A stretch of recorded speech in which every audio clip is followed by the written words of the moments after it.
Olá, querido aluno. Essa é a nossa última competência da nossa disciplina de Economia Internacional.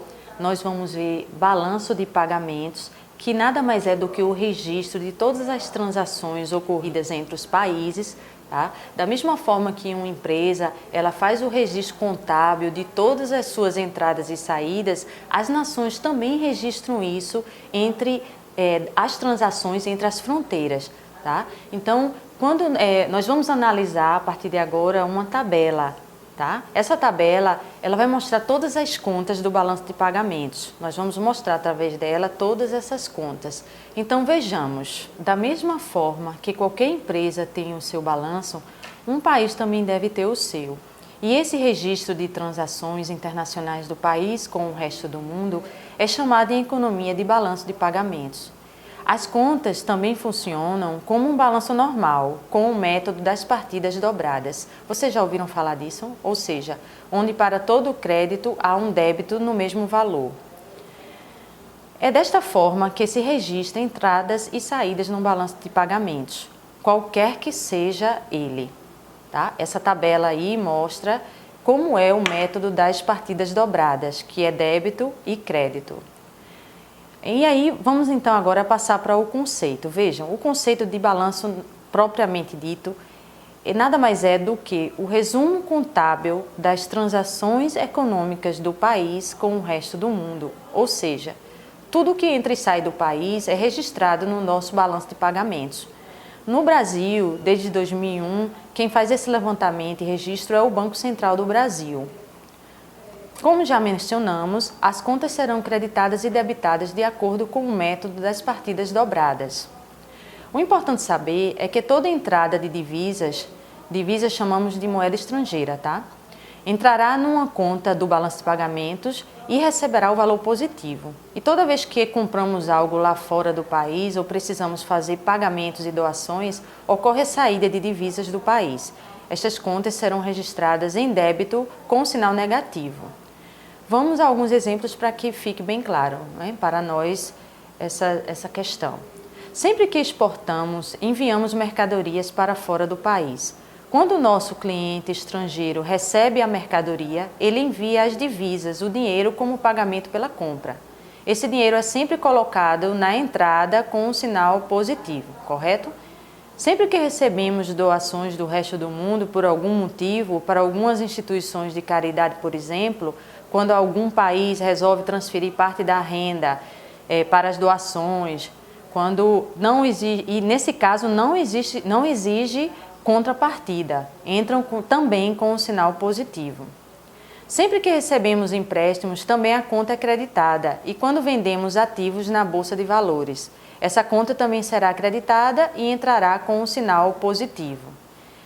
E a saída de divisas? Quando essas contas são debitadas e receberá sinal negativo? Sempre que falamos em importações, nós estaremos comprando mercadorias fora do país. Na medida que as mercadorias vão chegando aqui no Brasil, vão saindo as divisas para pagar essas compras. E essa transação é registrada na conta de saída com sinal negativo.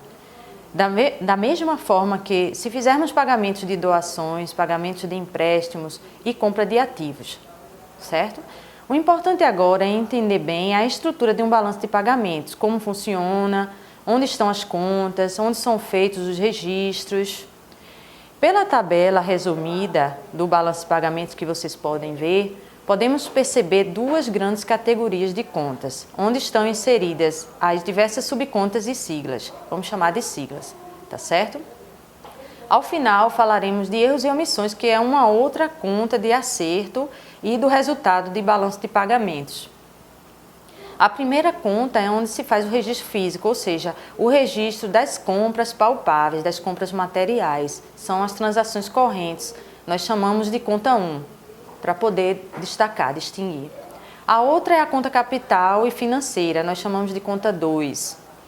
Na verdade, existem diversas siglas dentro dessas duas grandes contas. Vamos analisar agora a primeira grande conta, que são as transações correntes.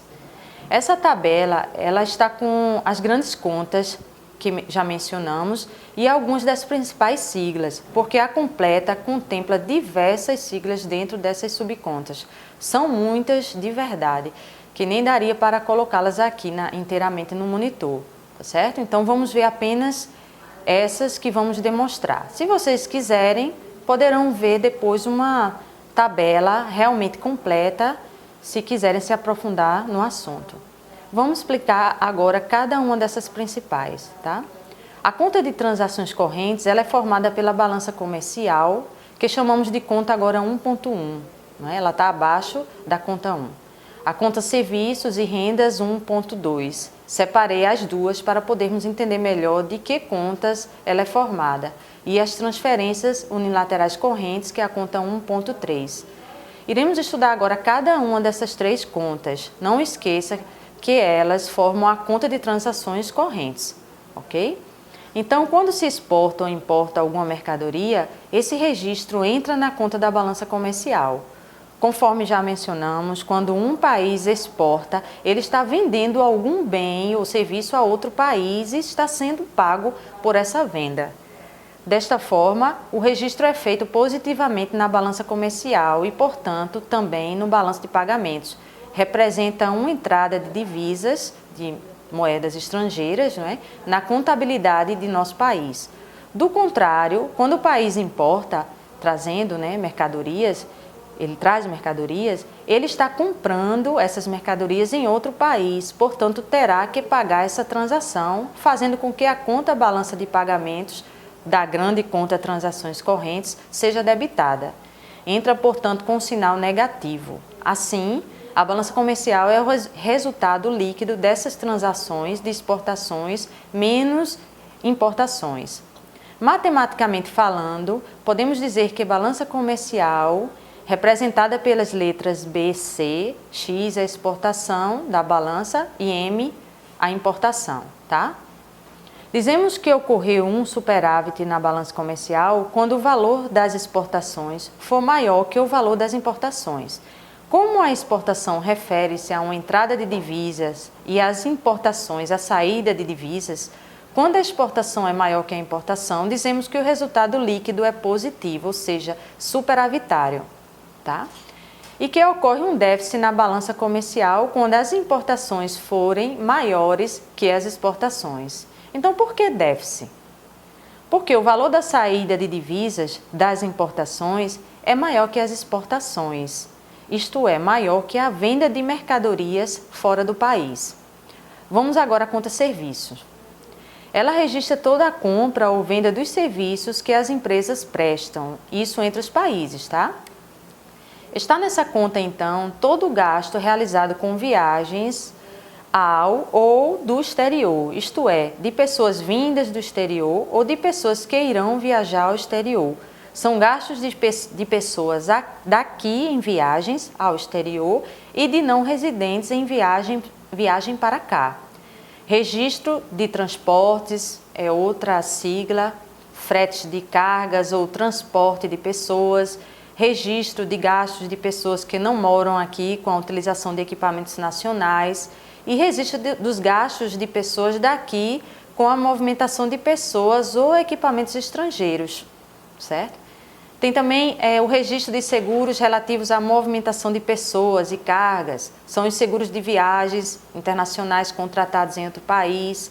Quando você viaja para o exterior, sua bagagem, etc., você tem que assegurar. Quem nunca viajou para outro país precisa saber que deve fazer um seguro viagem, não é? Porque se houver algum problema lá fora, como por exemplo, se ficarem doentes, ou se extraviar malas, etc., você terá uma cobertura. Em outros países é diferente do nosso. Há países que não têm hospitais públicos para estrangeiros, não é? Você precisa ser cidadão para poder ter o direito de usufruir desse benefício. Bem, existem muitas outras operações relacionadas à negociação de serviços entre os países, que são registrados nessa conta serviços. Tem aluguel de equipamentos, fretes, etc. Concluímos então que existe também a compra, que é a importação, e venda, que é a exportação, né, dos serviços, quando temos também um resultado líquido dessas transações. onde o resultado líquido da balança de serviços é igual às exportações de serviços menos as importações. Na conta rendas, já é outra conta, registram-se os salários pagos, os lucros de empresas multinacionais. Estas empresas, elas enviam seus lucros para os seus países de origem e as empresas nacionais que operam fora do Brasil enviam para cá os seus lucros. Tem também os juros nessa conta de empréstimos.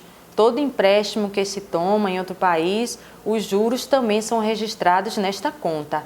Tanto os juros de empréstimos tomados ou cedidos a outros países. Cuidado para não se atrapalharem, tá?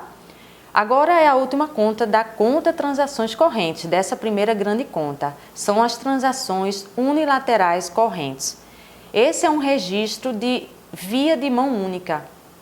Ou seja, não há contrapartida do país que recebeu. Esse registro parte de um só lado.